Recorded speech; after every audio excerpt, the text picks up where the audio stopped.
सुंदर वन में बहुत हरियाली थी। वहाँ चीकू बंदर अपने माता पिता के साथ रहता था।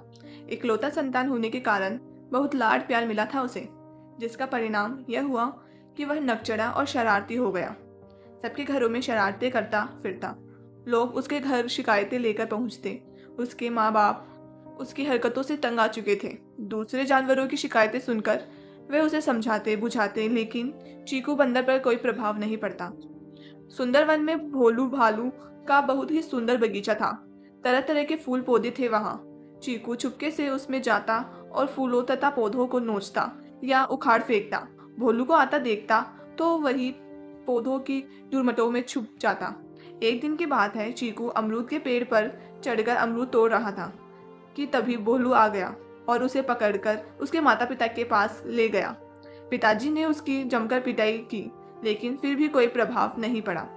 कुछ ही दिनों बाद एक दिन फिर चीकू भोलू से आग बचाकर बाग में चला गया। एक गुलाब का फूल तोड़कर भागने लगा। जल्दी में उसने वहां फूल पैंट की जेब में डालकर दीवार फाड़ने की कोशिश करने लगा। तभी उस बगीचे से किसी के रोने की आवाज़ सुनाई दी। वह क्षण भर के लिए ठिठकता, लेकिन फिर भोलू के डर से दीवार फाड़ गया। पर अब तो उसे किसी बच्चे के रोने की आवाज़ सुनाई पड़ने लगी। वह बच्चा रोते हुए कह रहा था, मुझे मेरी मम्मी के पास जाने दो, मैं उससे अलग नहीं रह सकता। अब चीकू को समझ आ गया था कि ये रोने की आवाज़ गुलाब के फूल की थी, जिसे वह बाग से तोड़ लाया था। चीकू ने पूछा, तुम क्यों रो रहे हो? तुम्हारे तो काम ही है लोगों के घरों की शोभा बढ़ाना आदि।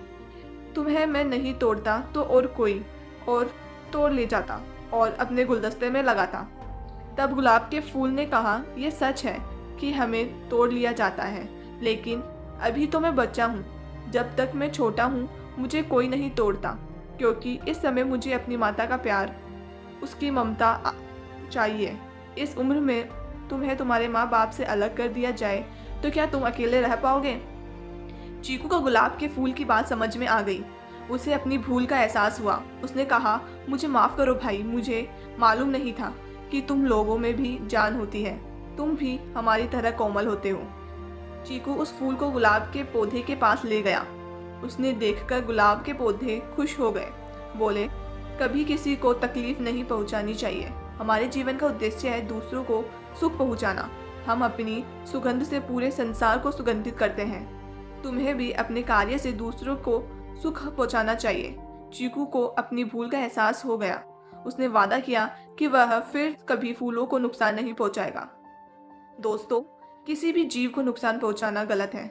हमें दूसरों की भावनाओं की समझ रखनी चाहिए और अपने कार्य से दूसरों को सुख पहुंचाना का प्रयास करना चाहिए। अगर आपको वीडियो अच्छी लगी हो तो वीडियो को लाइक ज़रूर करिए और इसे और लोगों तक पहुंचाइए, ताकि ये वीडियो और भी लोगों तक पहुंच सके।